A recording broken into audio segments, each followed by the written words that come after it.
So it's a great pleasure to welcome Mona Bhan. This talk was actually scheduled for a year ago, but because of COVID, we had to reschedule. And even though Mona Bhan is our neighbor and our in Syracuse University, we are doing this by Zoom.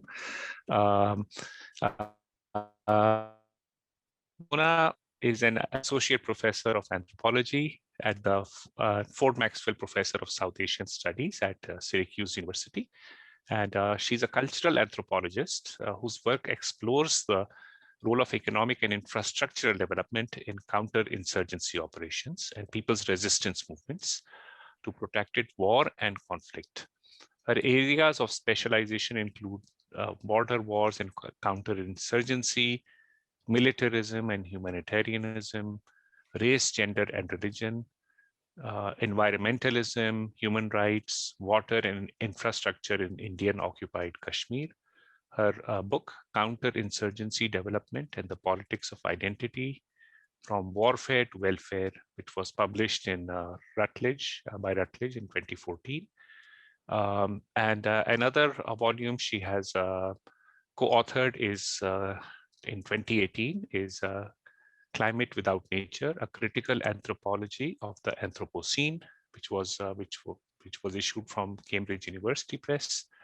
And with her colleagues from the Critical Kashmir Studies collective that she helped co-found in 2013, she has co-edited Resisting Occupation in Kashmir, which was issued by University of Pennsylvania Press in 2018. Please, Mona is also co-editor of the HIMALAYA, a flagship journal of the Association of Nepal and Himalayan Studies, and is on the editorial board of Agitate, published through the University of Minnesota Libraries. And her writings, apart from her scholarly writings, her public-oriented writings and presentations have been.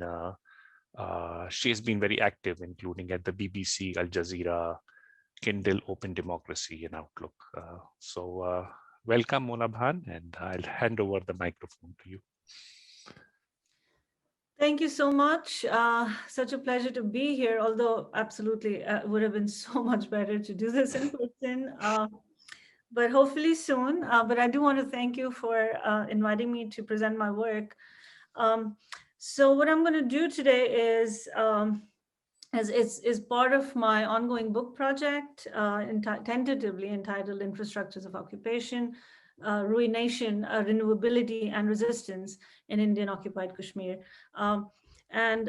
Today's talk draws from my fieldwork in northern Kashmir, in Gurez and Bandipora. These are two places in northern Kashmir, very close to the line of control. The disputed line of control between India and Pakistan. I'm going to share my screen with you.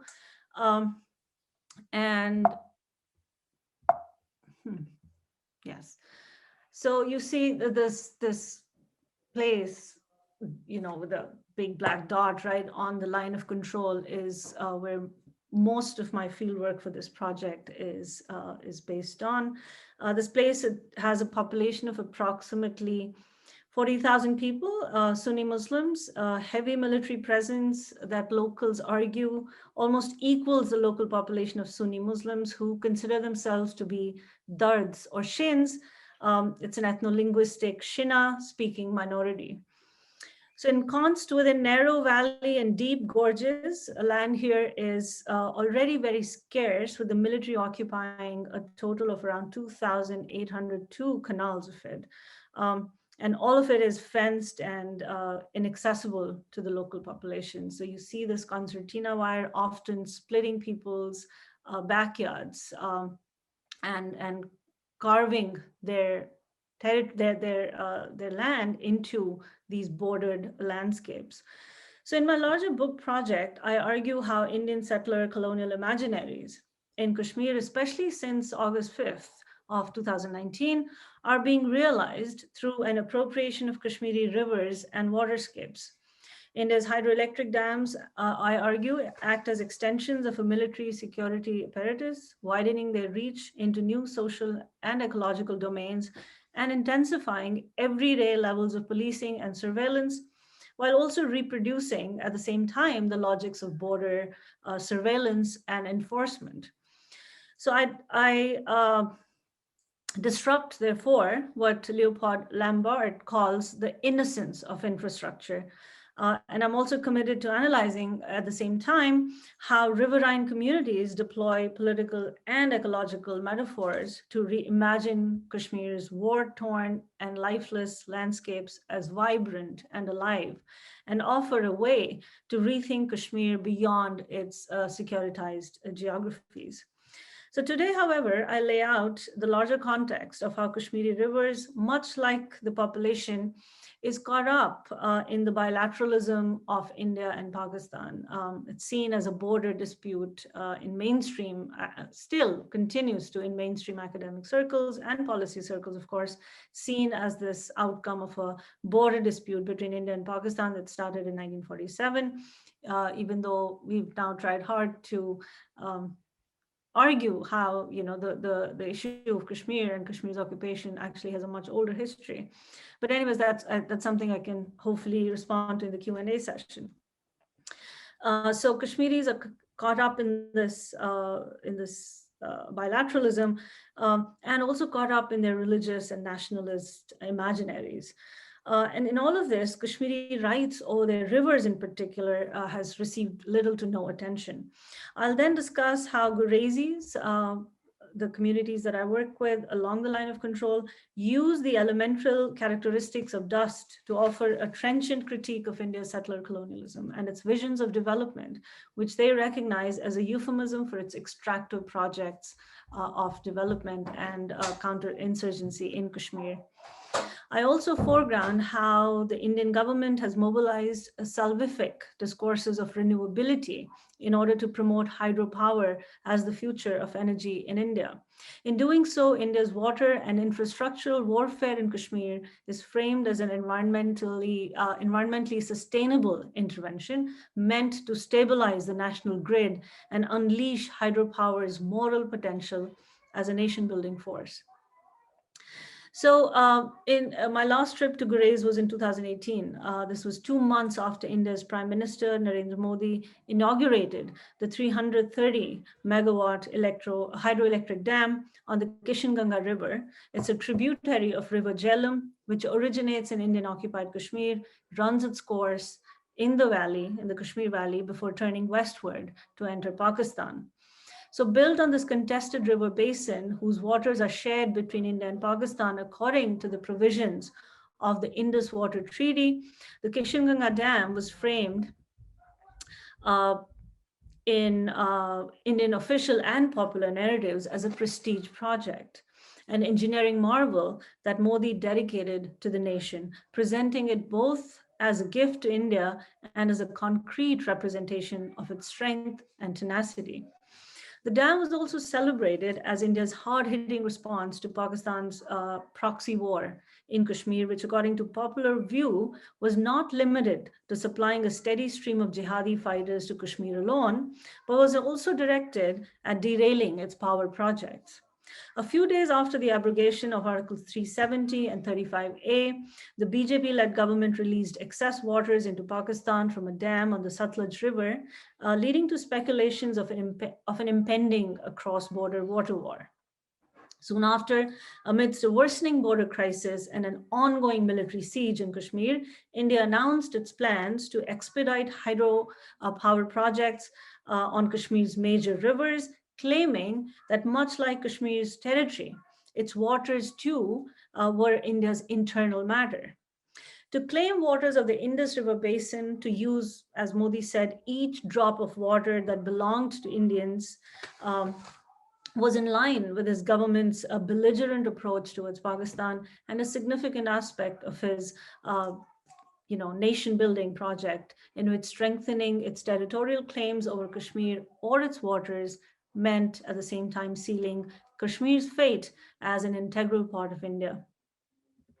And of course, I mean, this is just a visual representation of the Indus Water Treaty, according to which India has consumptive rights over the eastern rivers of the Indus Basin, that includes the Ravi, Beas, and the Satluj, while Pakistan has consumptive rights over Jhelum, Chenab, and Indus. So the Kishinganga tributary, on which the 330 megawatt dam has been built, it's a tributary of River Jhelum, as you see here.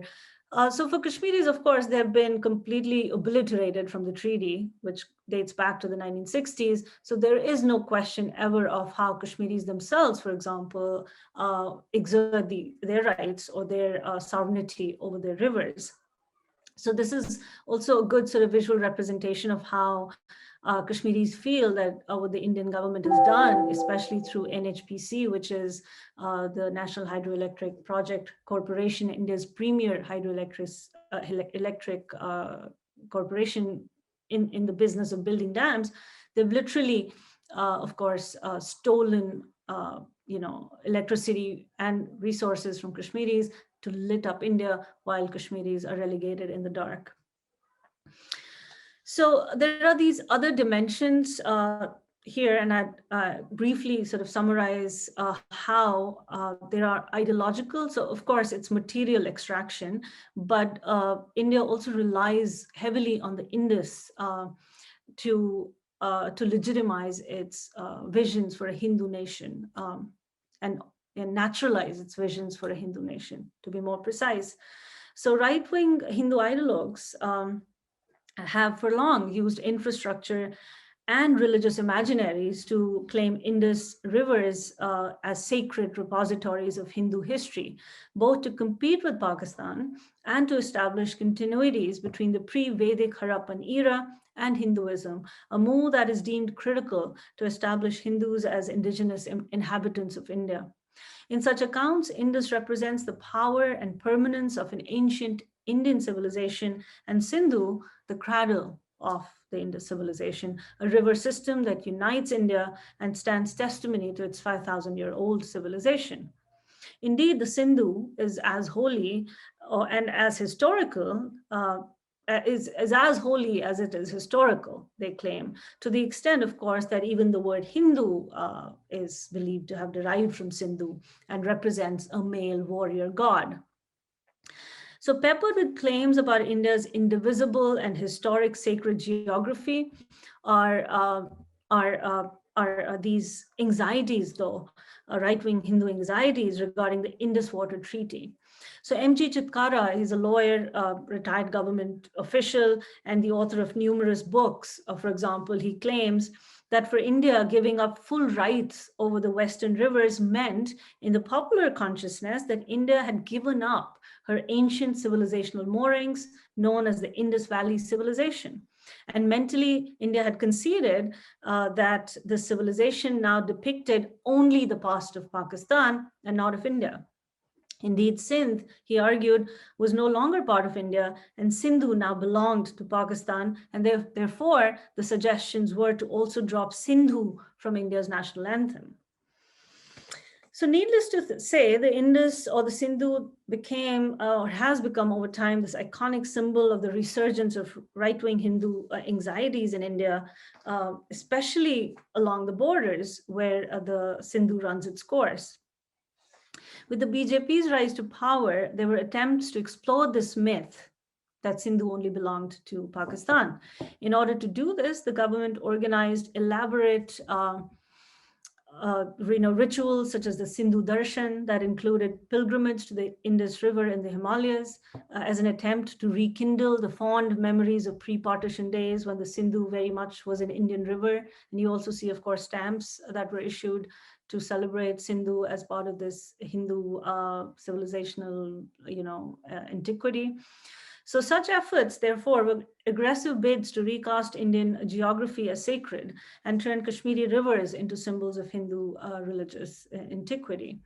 In a context where the Indus is considered a national or a Qawmi Darya in Pakistan and deified as a warrior god in India, building dams on the Indus then is hardly ever just about development or infrastructure in its sort of pure material sense.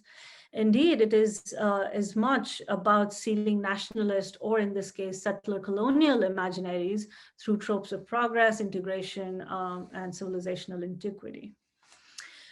So the question then arises, but what are the local perceptions? How do people see these dams, folks in Gurez and in Bandipora especially? So for folks in Gurez in particular, the dam itself is seen as a border making exercise. And for people who consider themselves to be living in an open prison, where infrastructure such as dams, wires, walls, tunnels, they fold in, they suffocate, they violently impose themselves over spaces and communities, is a sort of general sense of being confined by all this concrete infrastructure, by this material sort of presence of Indian occupation.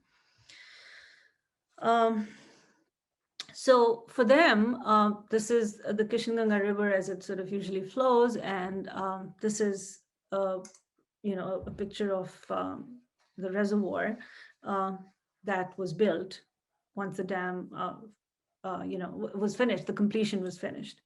So for them, of course, what the dam has done has transformed Kishinganga into a caged and lifeless river. It's fortified by dense layers of concertina wires and steel and concrete slabs that prevent access to its waters and other bounties that it nurtured. So different varieties of fish, for example, especially the trout fish, sand, pebbles, and rock, all of this material that people used on a day-to-day basis to build homes, to have these livelihoods, meaningful livelihoods around these important components. So the green and still waters of the reservoir stretched for miles on end. For instance, in 2018, when I visited again, and I could not even locate the village of Bardwan, where I had spent several months since 2012 getting to know families and participating in their struggles over land demarcations and state-issued property documents. These were new regulatory regimes that, of course, the villagers argued had made their land disappear. They couldn't see where their land was. In fact, the government documents or the government kaghzat, right, land revenue documents, had in fact played a part in disappearing their land. So the river was now much raised and much deeper too, almost 70 feet compared to its earlier depth of 10 to 15 feet. And the road that led to Bardwan didn't exist either, and the approach to the entire tehsil had changed. The picturesque and scenic drive now turned to one littered with mounds of rusted iron and metal. Sensing my disbelief, my Gurezi interlocutor, Rafiq, turned to me and said in a forlorn voice, "Ab wo show nahi raha. All we have left is dust." As we waited for the long line of military convoy to pass the narrowly reconstructed road, inhaling copious amounts of dust that filled our throats and nostrils, quickly reaching into our lungs, Rafiq angrily expressed how the dust had made life impossible in the valley. In Gurez, dust was both a material and a metaphor. For Indian engineers recruited to build India's prestige project, the Kishinganga project, plumes of dust were an outcome of their hard-earned work, which they repeatedly claimed was akin to soldiering for India and performing a critical national duty. Dust for Gurezis, however, was a metaphor for ruin and catastrophe, part of people's apocalyptic vision for a depopulated and deforested Kashmiri landscape, and an enduring trace of modernity's unwanted remnants. As development turned to dust in Kashmir, it represented to Kashmiris not a gift or a promise, but India's perpetual war on Kashmiri water and landscapes. Dust marked, as Parika argues, the temporality of matter, its slow decline. And for communities in Gurez, everyday material encounters with it evoked memories of the times when Gurez had cleaner air, greener pastures, white glaciers, and rarer air. At the same time, the ubiquity of dust portended calamitous futures in which the vibrant land and waterscapes of Gurez, as well as its social worlds, would turn completely inanimate and lifeless.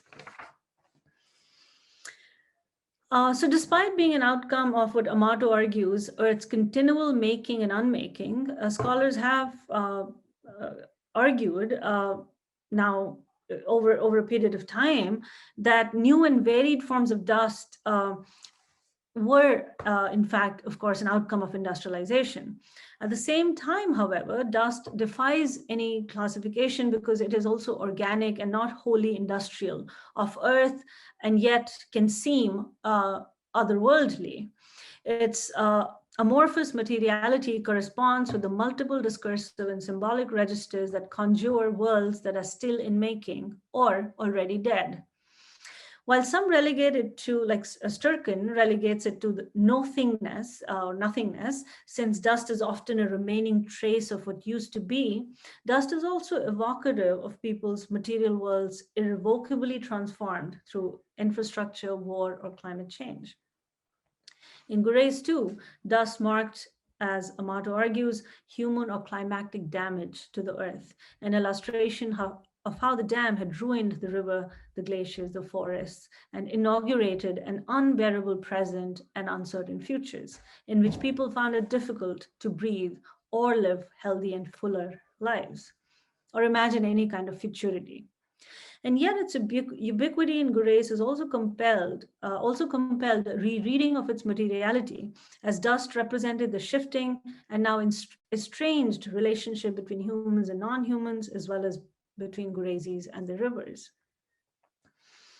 Scholars working on ecological destruction use the concept of slow violence to capture the everyday and unspectacular forms of violence that remain hidden, mostly because such violence is delayed and remains dispersed. According to Nixon, it remains dispersed across space and time. Slow violence then becomes a process of, as he argues, long dyings, a string of unseen deaths that are made even more invisible and even insignificant by explicit forms of violence and extermination exercised routinely by the Indian military on Kashmiri bodies. To an extent, however, the copiousness of dust brought to light what had remained hidden. Dust encapsulated the incremental, the accretive violence, as Nixon argues, of ecological destruction in Gurez, and communities could feel its impacts on humans and non-humans alike.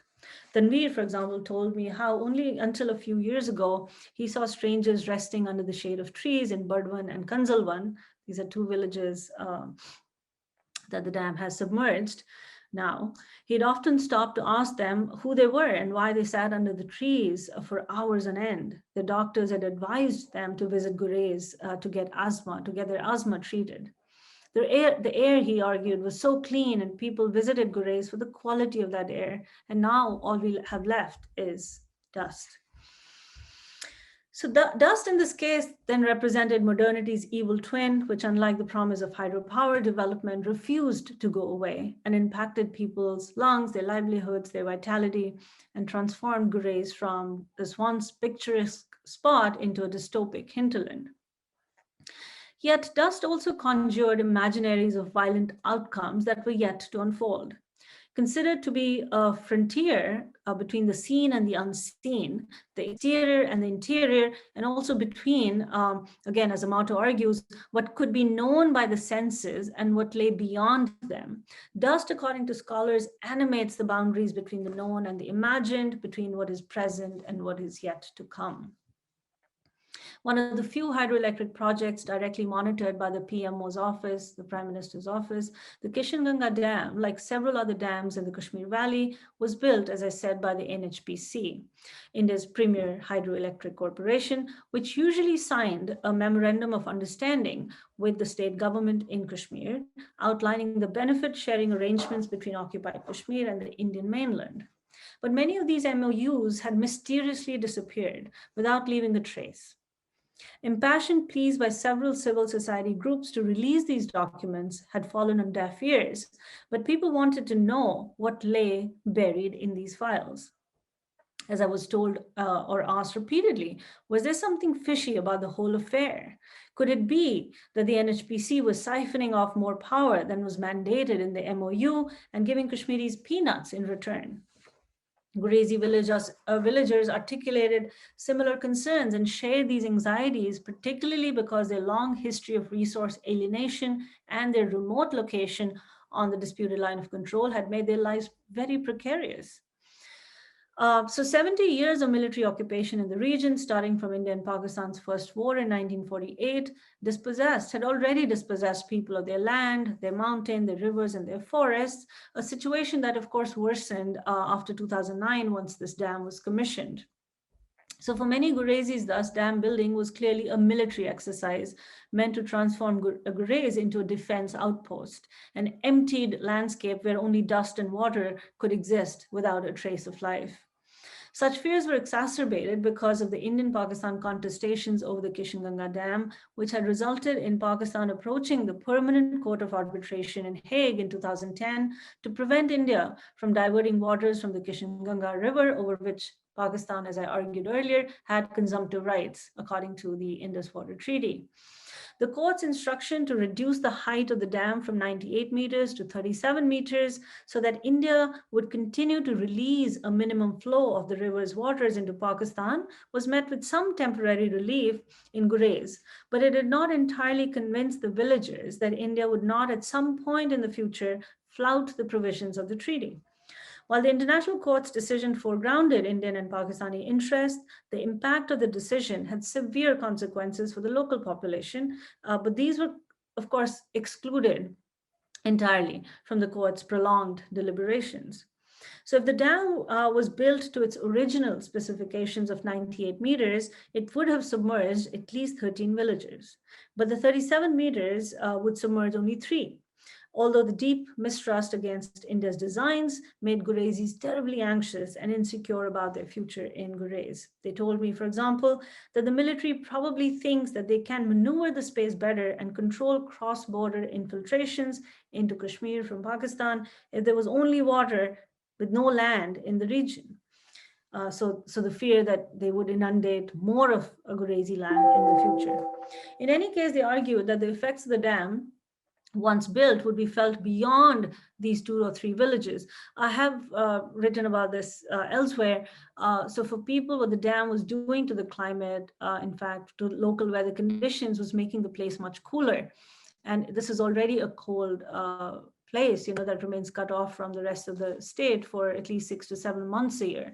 So the fear was that the dam would eventually bring the temperatures so down that they would have to just leave Gurez, right? And that's what the military intended them to do.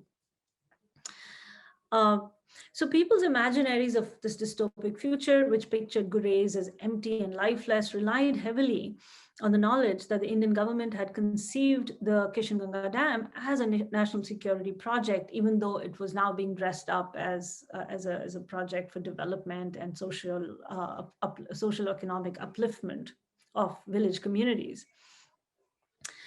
So the deliberately disappeared MOUs, the cross-border contestations over the dam's future, and the government's inabilities to keep its promise of rehabilitating communities together and instead scattering them into isolated plots of land were enough indicators that the government's intent was deeply suspect.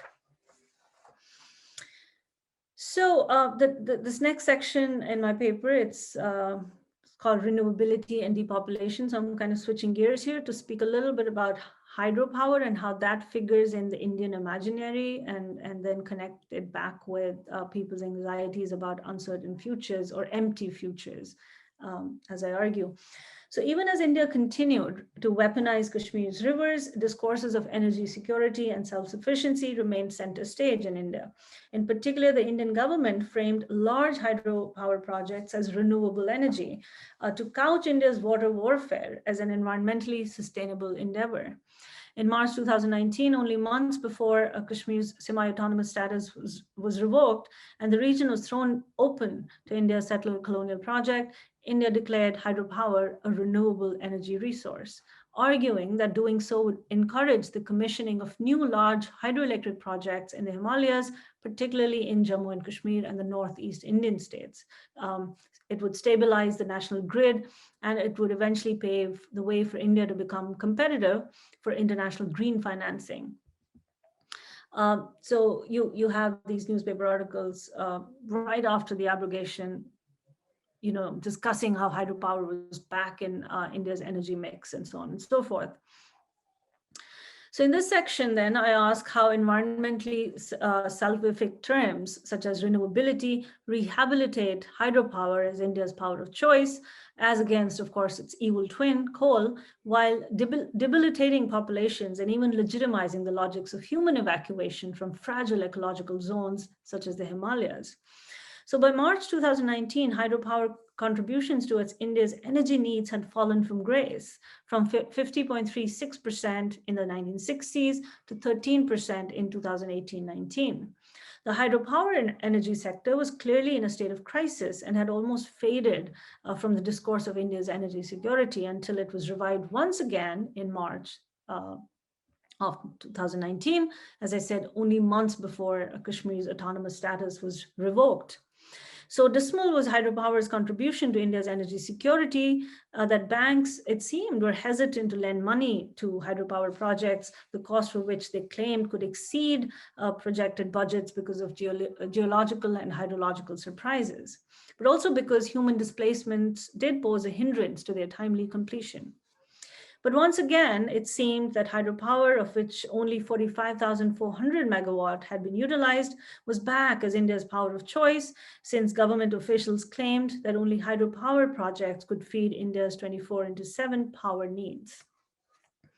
So making all hydropower, and not just projects up to 25 megawatt, renewable, and therefore part of the clean energy segment, was designed to boost the industry's potential and improve the financial health of hydroelectric projects by reducing tariffs and bringing hydropower under the non-solar renewable purchase obligation, thereby encouraging state regulatory energy commissions to purchase hydropower to fulfill their renewable energy targets. So such measures are designed to give new wings, as they say, to the development of hydropower, while recognizing hydropower's role in stabilizing an otherwise unstable national grid. So the discourse of renewability, therefore, serves to rehabilitate this industry, an industry that's clearly in crisis, and nurse it back to health by improving its financial vitality and so on. At the same time, the discourse of renewability also erases the political work of making a militarily occupied region such as Kashmir even more vulnerable to massive hydropower investments and to India's extractive logics through a process I call accumulation by occupation. Despite the government's attempts to reframe water projects as renewable, doubts linger among cynics who wish to know how in NHPC's narrativization, renewability stands in for financial health instead of ecological sustainability. When asked how, within the context of melting glaciers, hydropower could be considered a renewable resource, the NHPC chairman and managing director, Balraj Joshi, in an interview to a news magazine stated the following, and I quote, "I'm not saying there are no extreme weather events now, but we've never had this kind of population earlier. So the glaciers might start receding, but in some of the cases, the glaciers, we actually see an advancement.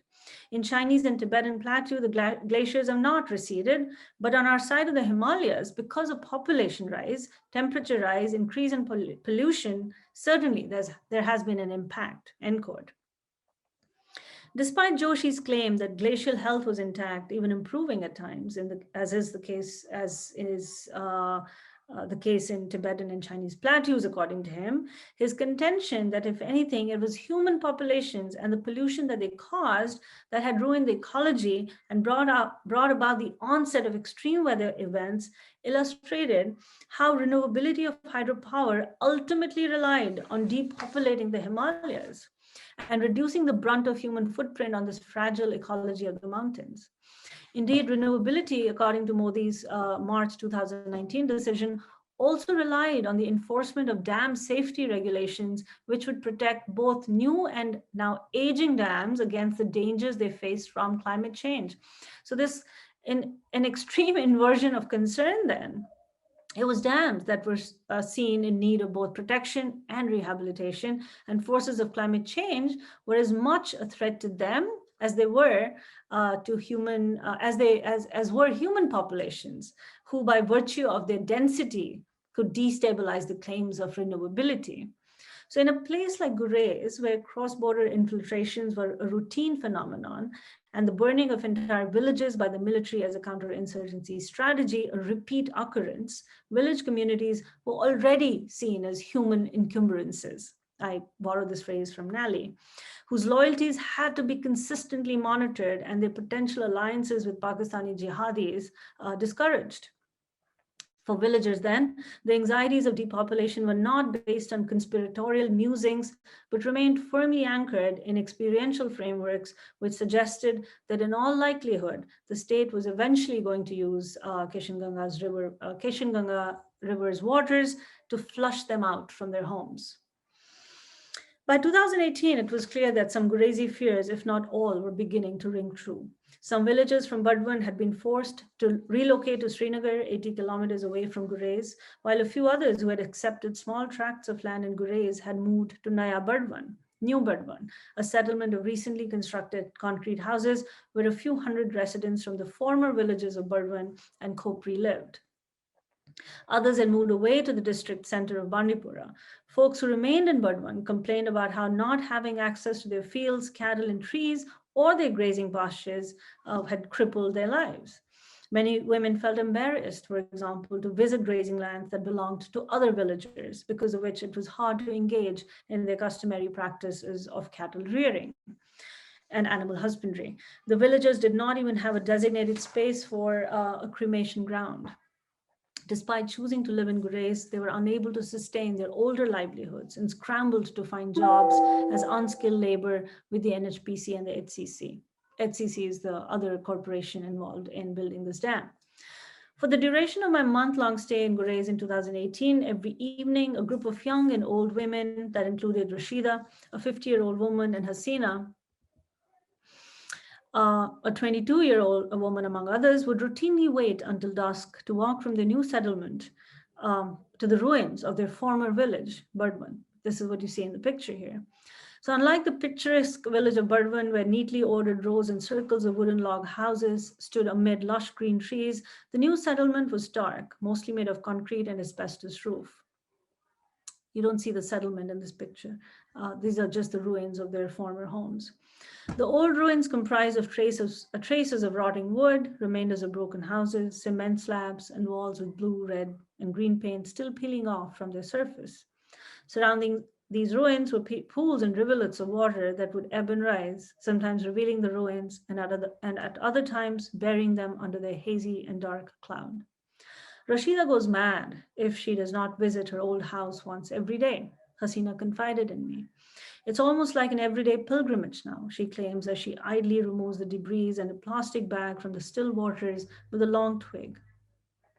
Maura Frankenstein, in her work on the abandoned mills of Mumbai, uses the framing of archive to argue how instead of being anchored in a sense of loss or of a static past, an archival optic can be reframed, she argues, as future-focused.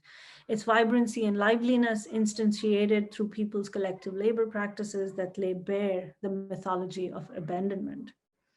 And yet in Gurez, the ruins were lively because they invoke people's present condition while gesturing towards a hopeless futurity.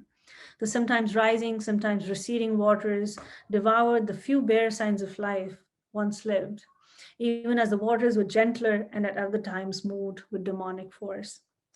The only building that stood in these still waters was the village masjid. Its ghost presence made even starker by the visible signs of abandonment. People did not gather there for prayers, and the muezzin no longer used it to announce a call for prayers. Who knows when this will submerge too? The waters of the Kishanganga will rise more, and we know that it will not spare the new Burdwan either. To briefly conclude, I want to return to the trope of dust that I started this paper with. Indeed, as infrastructure becomes more ubiquitous in Kashmir and representative of India's forced claims on an occupied territory, we must take the copious amounts of dust that interrupt life in Kashmir seriously. Dust represents the outcomes of India's extractive project in Kashmir, one that it has tried to sell to international audiences in the name of growth and development. If dust is, as Parikh argues, an environmental quality through which a different spatial and temporal thinking emerges, For riverine communities, then, dust is not simply a byproduct of infrastructural development, a remnant of mountains, valleys, and rocks that have been pulverized, eroded, dug, and repurposed for building a nation. Dust spells disaster. It inaugurates future temporalities of non-life, of emptiness and desertification. And it ultimately also represents the failure of a nation obsessed with Kashmir's water and landscapes to predict its own non-renewability. Thank you. I'll stop here for questions. I hope I didn't go over the allotted time.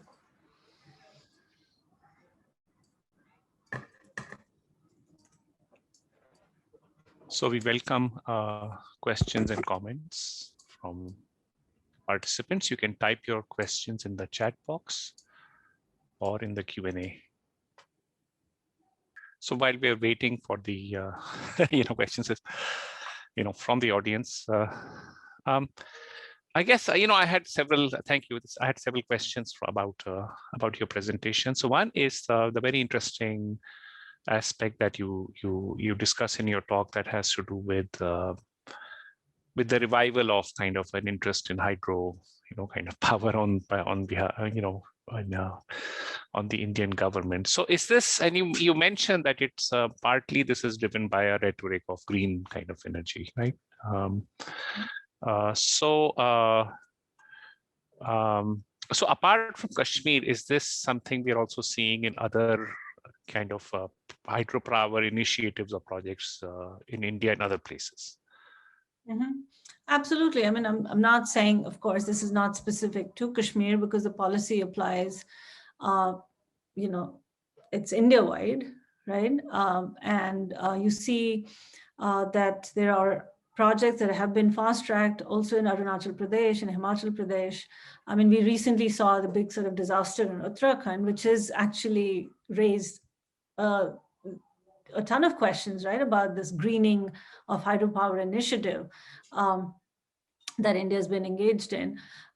But there is this constant dressing up of hydropower as a renewable resource, and there are attempts underway to continue to push that narrative, both to sell it to international audiences and also to sell it as an alternative to states to sign up for for this source of energy in order to then qualify for international greening loans and financial benefits. So of course, the argument is not so much that it happened because of Kashmir, but I think it happened it is quite telling that it happened right after, or these talks were underway right before the abrogation, and that opened up a whole new way to think about hydropower in Kashmir, because to a large extent, up until the abrogation, there were a lot of roadblocks, right, that the NHPC, for example, experienced with the state trying to assert its autonomy when it came to these power projects.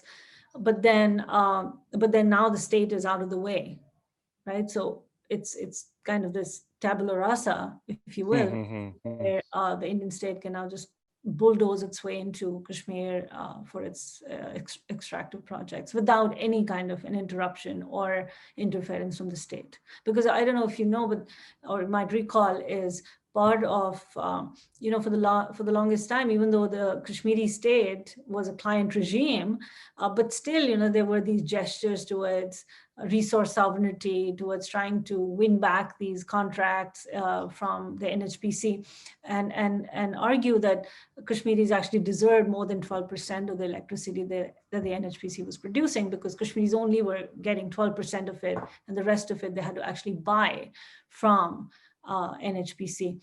And in fact, folks in Gurez didn't even get that 12%. They didn't even have gridded electricity. So there were all forms of these discrepancies and these inequities that were part of the mainstream conversation. But now India doesn't even have to deal with that issue. Thank you. A couple of questions, if I may read out. So the first one is by Hasnain Afzal. who says, does Kashmir issue between India and Pakistan primarily revolve around control over waters? And given the gigantic infrastructure already developed by both countries in their controlled parts of Kashmir, will this issue ever be resolved? Will these countries ever be willing to let Kashmir decide its own fate? I mean, that's, yeah. I mean, I wish I had like this simple sort of canned response to that. But I mean, part of, I think, what India and Pakistan will both have to come to terms with, and soon, is the fact that, climate change is going to ruin the ecology that's shared mutually between Kashmir and between India and Pakistan. So I think for them to think of Kashmir in a different light is very important and very key to their own sustenance, to their own vitality, if you will, as nation states.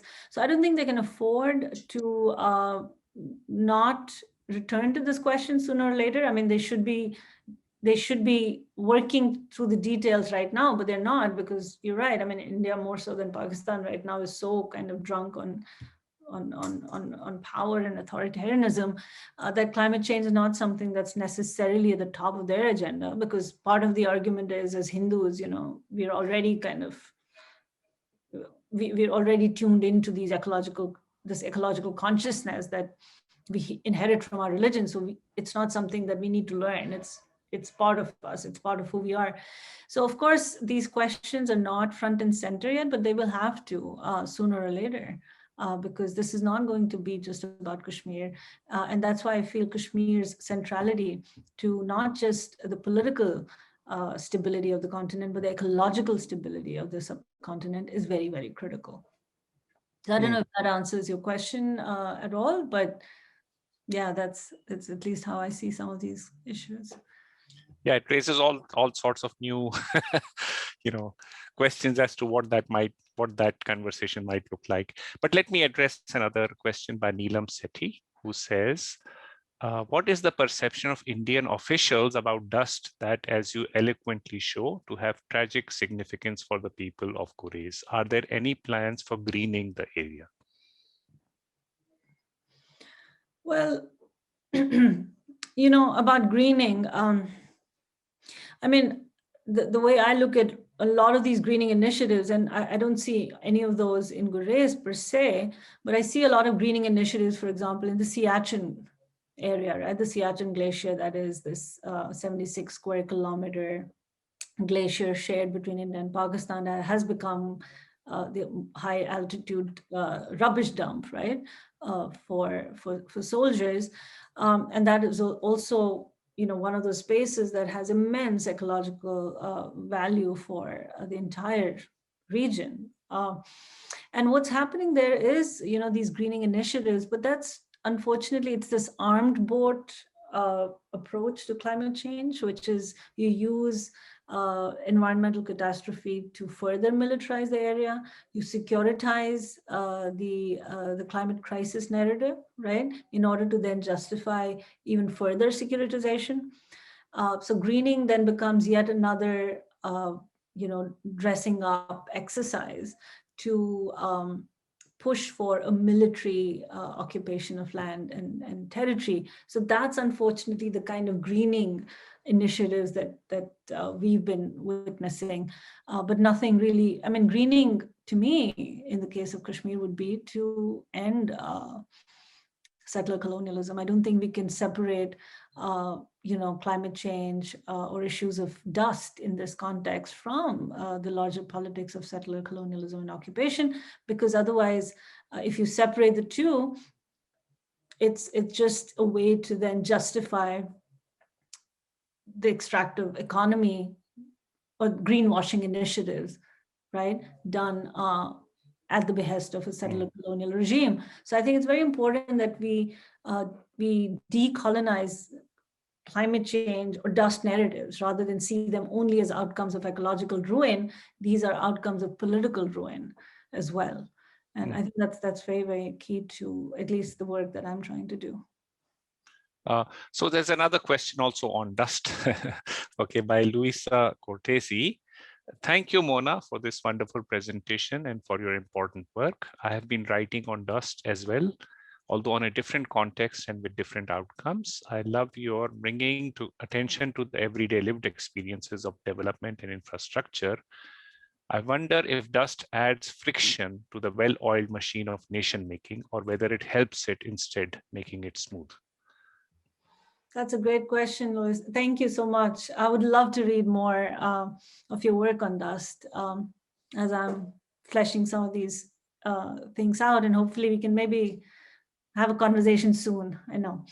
Uh, that's a great question. I mean, it could be a little bit of both, right? I mean, if you go the greening route, then it could become exactly that. It could become a way to oil this securitized machinery. But if you take it really as an element that captures and embodies uh, different futurities, different temporalities, different trajectories to envision the connections between politics, society, and ecology, I feel dust does have a lot of potential, even though I think I paint a very hopeless picture, associating it with apocalyptic imaginaries of the present and the future. But I do feel, and that's part of the work that I am trying to think through and flesh out a bit more, is how dust can actually allow for futurities or imaginings of life that kind of transcend the kinds of entrapments people find themselves in, the kinds of confinements that they're subjected to on a day-to-day basis. What can dust do to force people to rethink, right, what it means to live in communities, what it means to live with their landscapes, with their waterscapes, and that's a question I'm still kind of thinking through. So yeah, I would love to hear what you're thinking and how you're thinking about these issues, because I do feel at times, when I think of what these elements are doing, I want to move towards this sort of hopeful envisionings of alternative futures, and I'm finding that hard to do, in part because I feel right now, given the moment we're in, there's so much despair in Kashmir, there's so much hopelessness. So I don't want to make the move to present a hopeful picture when I see none. But at the same time, I am very open to thinking through the alternatives that dust can provide us with, potentially. I don't know if that responds to your question at all, but thank you for that very generative thought. So just following up on that, you talked about the relation of ruination, and also you brought in Maura Finkelstein's work on the mills. And I just was going to request you to expound on that more. In other words, what do you see both the differences and the similarities in the two scenarios? I mean, I think I don't want to be this authority on Maura's work. I'll let her do that part. But I feel, for me, what I think I'm after, right, is, for example, I'll give you a very specific example of how I'm thinking about it. So for the longest time, if you looked at the new Burdwan settlement, right, that the villages have established because they've been given a tract of land, some of them, and they build these concrete houses on that land. And usually Gurezis don't build concrete houses; they built wooden houses because the place is so cold that wood afforded them the kind of warmth and sociality that concrete never did. But fine, so now they have these concrete homes.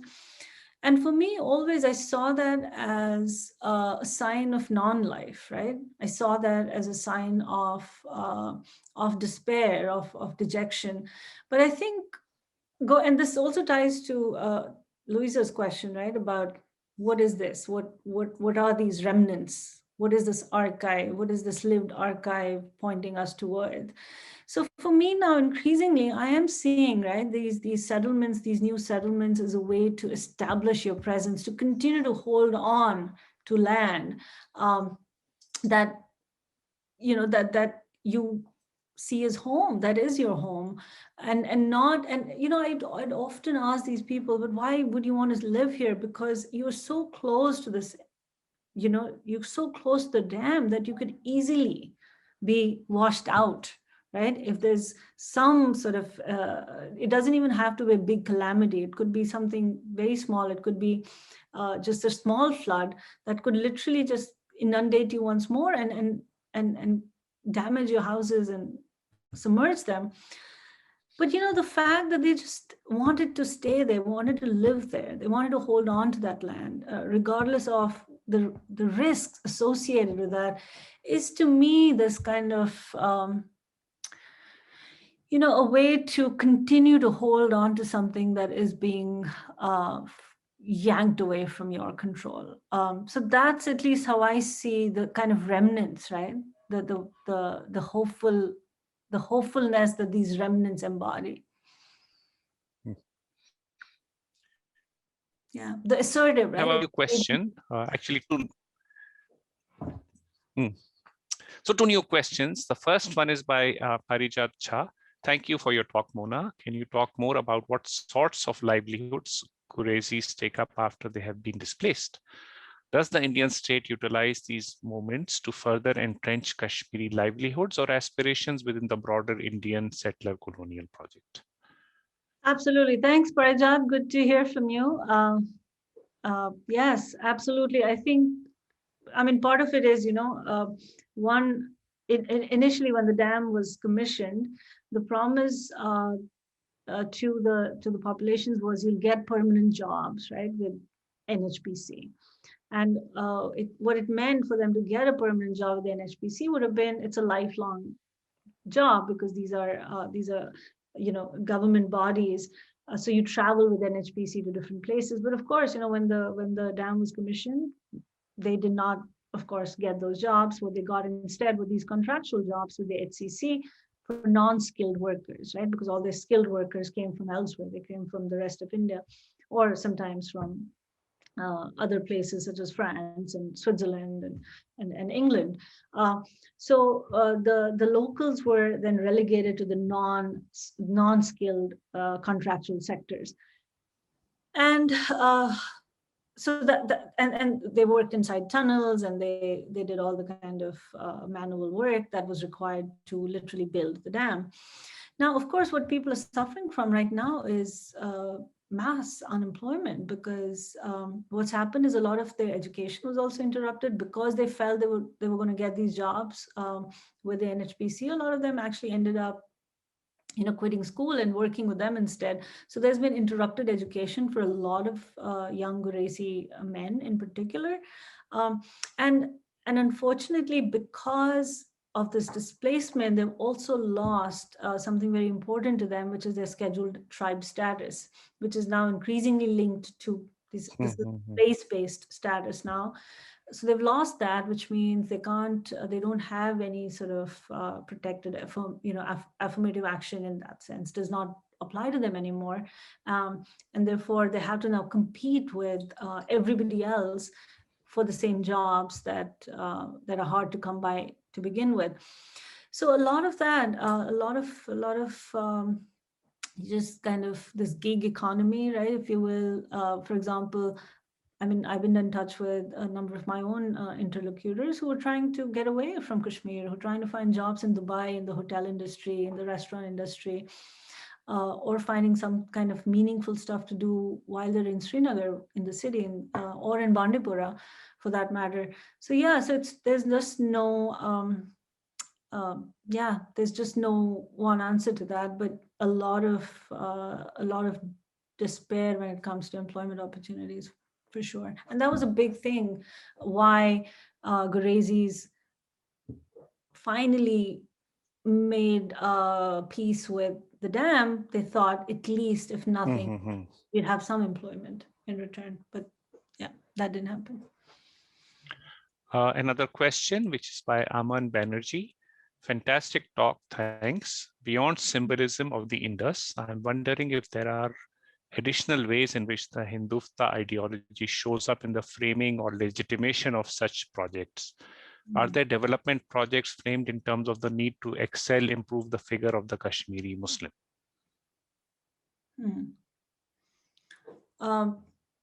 to improve the figure of the Kashmir. Yeah, I mean, the entire sort of development pursuit, I speak of it, I have written about this in other places, where development also is framed as dharma, right? As part of, I mean, not so much development, but these CSR initiatives, corporate social responsibility initiatives of the NHPC and the HCC, was framed as part of their dharma, right? To improving the landscape, to improving the lot of the people, and so on and so forth. But that is also actually, so, you know, one has to keep this in mind, that this development discourse in relation to Kashmir has also shifted dramatically in the last 2 years, right? Since August 2019, because until then, you know, there was this sort of healing touch initiative of the government. They would use development to win hearts and minds, even though, of course, it was only at a rhetorical scale that actually applied. But still, there was at least a gesture toward looking at development as a way to win people's hearts and minds. Now, post 2014, of course, what's happened is this very naked, brazen settler colonial intent to extract resources and land and water from Kashmir without any regard for Kashmiri Muslim lives. On the contrary, what I've argued now is it is the logic of elimination, right? Which is the settler colonial imperative that drives a lot of these quote unquote development projects in India, and sorry, not in India, in Kashmir. And unfortunately, you know, if you remember with August 2019 and the abrogation, the rhetoric, right, in the mainstream circles was all about how now, you know, development is going to arrive at the doors of, you know, Kashmiri Muslims and so on and so forth. And of course, what we had was, you know, 2 years of no internet, no 4G internet, and a complete clampdown of people's freedom of expression. And the number of, I mean, it's actually staggering. And I know there are some Kashmiris in the audience who might be able to speak to this even more because they've just come from there.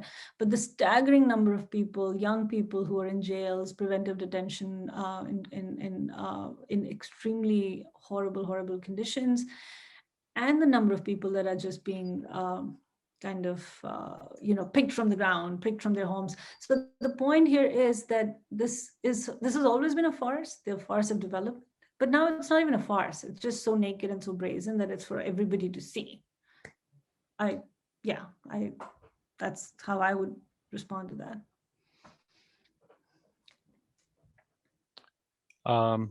Any more questions or?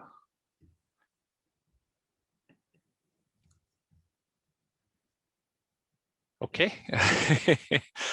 So please join me in thanking Mona Bhan, and we hope to see you in our future talks.